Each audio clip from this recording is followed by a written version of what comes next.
Distinguished Speaker, you have the floor. Thank you, Mr. President. Mr. President, High Commissioner, Excellencies, distinguished delegates, I would like to begin by thanking you, the High Commissioner and the members of the Council for the trust reposed in Sri Lanka at the 28th session and agreeing to defer the release of the report of the OHCHR investigation on Sri Lanka. The time granted by the Council gave the government much-needed space to begin implementing its reform agenda, renew its engagement with the international community, including the High Commissioner for Human Rights and his office, and start steps aimed at achieving meaningful reconciliation, strengthening democratic institutions, good governance, the rule of law, and confidence building among communities affected by conflict for many years. The victory of the United National Front for Good Governance at the parliamentary election held last month enabled President Sirisena and Prime Minister Ranil Wickremesinghe to form a national unity government. Traditional rivals in Sri Lankan politics, the United National Party and the Sri Lanka Freedom Party thus came together, heralding a new culture of consensus politics in the country and creating much-needed political and policy stability.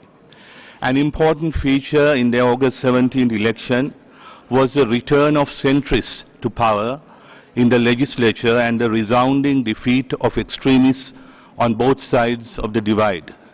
As a result, the moderates in Parliament have once again secured power, which augurs well for progressive reform. This includes ensuring that the universal values of equality, justice and freedom are upheld by fostering reconciliation between communities and securing a political settlement.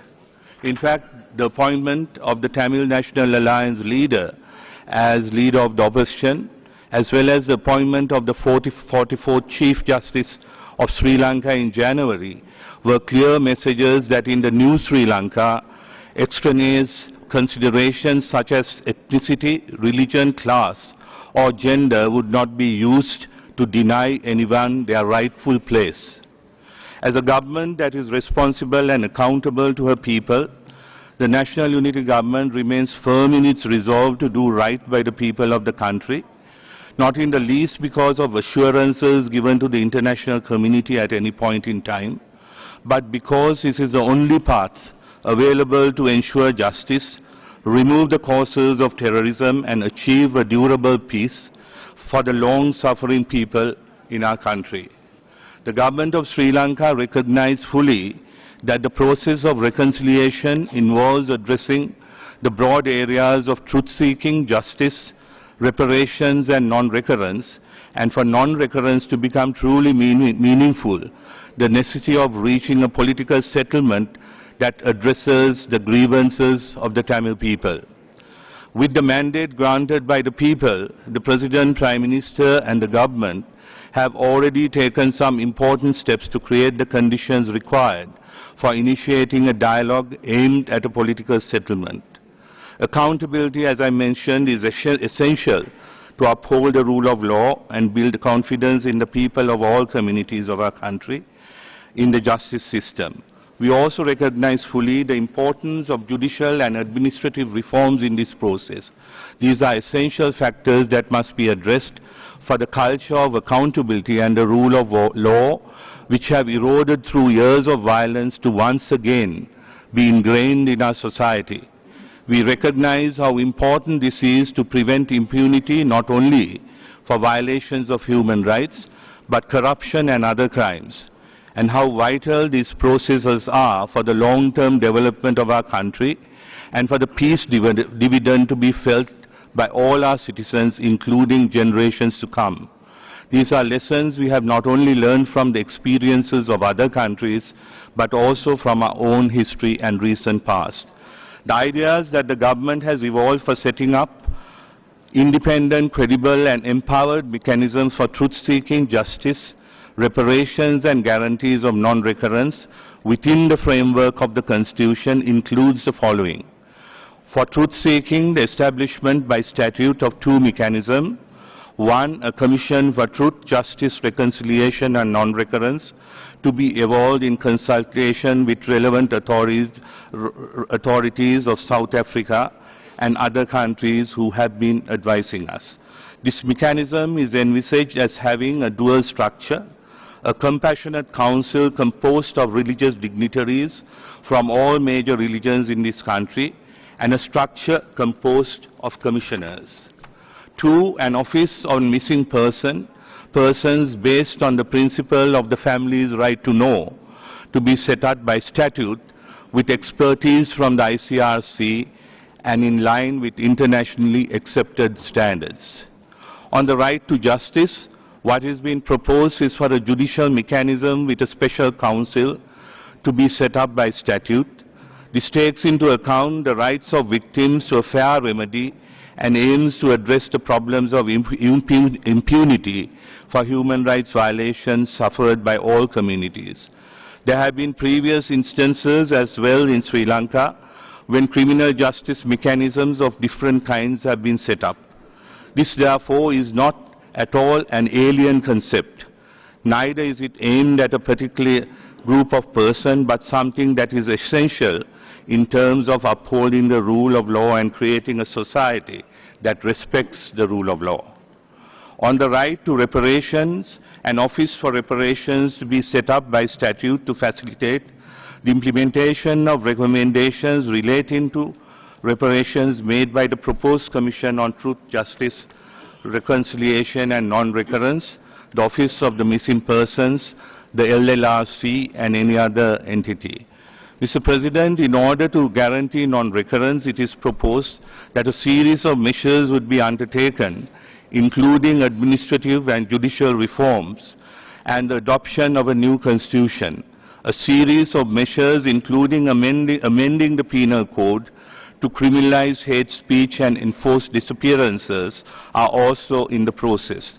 The best guarantee for non-recurrence is, of course, a political settlement that addresses the grievances of the Tamil people. We hope that we can achieve this through the adoption of a new constitution. A constituent assembly of parliament will be set up shortly for this purpose. Mr. President, these mechanisms will be evolved and designed through a wide process of consultations involving all stakeholders, including victims.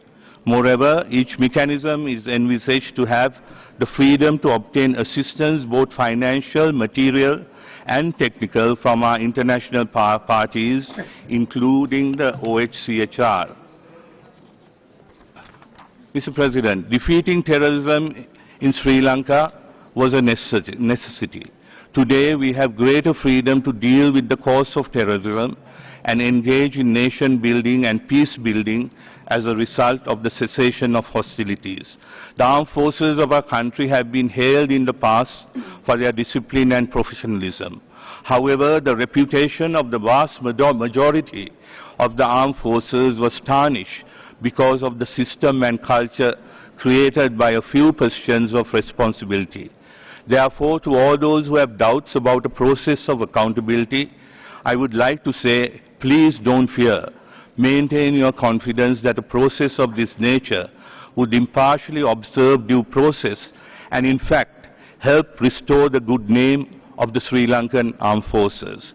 As we restore the credibility of the armed forces, we look forward to further contributing for peace and stability in the world through significantly greater engagement in peacekeeping and humanitarian activities. In fact, Sri Lanka recently signed on the Kigali Principles on the protection of civilians. Mr. President, today we have a government in place which acknowledges the suffering of victims across Sri Lanka's communities, a government which recognizes the mistakes of the past and is all too aware of the weaknesses of our institutions, a government that does not seek to take cover by distorting concepts and principles such as sovereignty for its own selfish ends, but instead remains firmly committed to the welfare of all its citizens, remains open to dialogue and to address difficulties and deficiencies with help and assistance from the international community when required. Those who are skeptical about Sri Lanka's ability to transform as a nation and and address all these issues are many. They claim that there could never be justice in Sri Lanka, that there can never be recognition of all communities as equals. All I have to say to them is, look at what people achieved on the 8th of January. The world had given up hope on Sri Lanka to such an extent that very few believed that what was achieved through democratic means on that day was within the realms of possibility in my country. This feat was repeated on the 17th of August when extremists on both sides of the divide failed to secure seats in Parliament. Therefore, I say to the skeptics, don't judge us by the broken promises, experiences and U-turns of the past. Let us design, define and create our future by our hopes and aspirations and not be held back by the fears and prejudices of the past. Let us not be afraid to dream.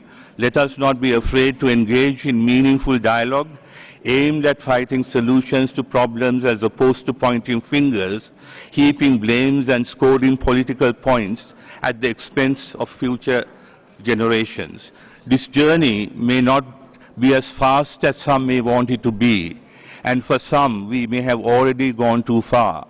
But the government of President Maithripala Sirisena and Prime Minister Ranil Wickremesinghe has the political will and the courage of their convictions to ensure that we take the country forward, breaking the barriers of ignorance, fear, prejudice and hate.